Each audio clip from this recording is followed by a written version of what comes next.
हरिओम। समत्वम योग उच्यते। गीता की दृष्टि से अगर समता आ गई तो दूसरे किसी लक्षण की आवश्यकता नहीं है। अर्थात जिसको वास्तविकता से समता की प्राप्ति हो गई है उसमें सभी सद्गुण सदाचार स्वतः आ जाएंगे और उसकी संसार पर विजय हो जाएगी। विष्णु पुराण में प्रहलाद जी ने भी कहा है कि समता भगवान की आराधना है, भजन है। समत्वम आराधन मुच्यतस्य। इस तरह जिस समता की असीम अपार अनंत महिमा है, जिसका वर्णन कभी कोई कर ही नहीं सकता है, उस समता की प्राप्ति का उपाय है बुराई रहित होना। बुराई रहित होने का उपाय है किसी को बुरा ना माने, किसी का बुरा ना करें, किसी का बुरा ना सोचें, किसी में बुराई ना देखें, किसी की बुराई ना सुनें, किसी की बुराई ना कहें। इन 6 बातों का दृढ़ता से पालन करें तो हम बुराई रहित हो जाएंगे।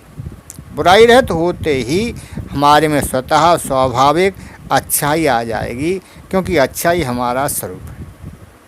अच्छाई को लाने के लिए हम प्रयत्न करते हैं, साधन करते हैं, परंतु वर्षों तक साधन करने पर भी वास्तविक अच्छाई हमारे में नहीं आती है और साधन करने पर खुद को भी संतोष नहीं होता। प्रत्युत यही विचार होता है कि इतना साधन करने पर भी सद्गुण सदाचार नहीं आए, अतः ये सद्गुण सदाचार आने के हैं नहीं। ऐसा समझकर हम साधन से हताश हो जाते हैं।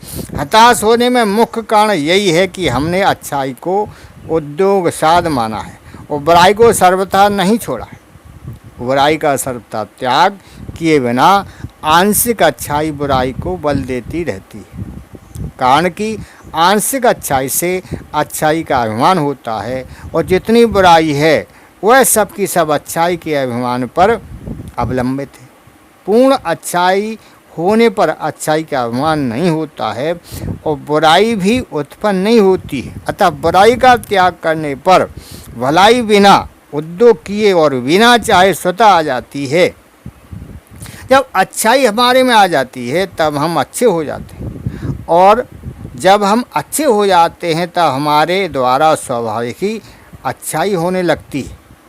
जब अच्छाई होने लग जाती है तब सृष्टि के द्वारा स्वाभाविक ही हमारा जीवन निर्वाह होने लगता है।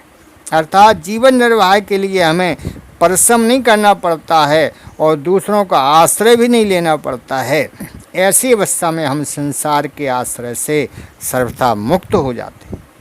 संसार के आश्रय से सर्वथा मुक्त होते ही हमें स्वतः सिद्ध समता प्राप्त हो जाती है और हम कृतकृत्य हो जाते हैं, जीवन मुक्त हो जाते हैं। हरि ओम।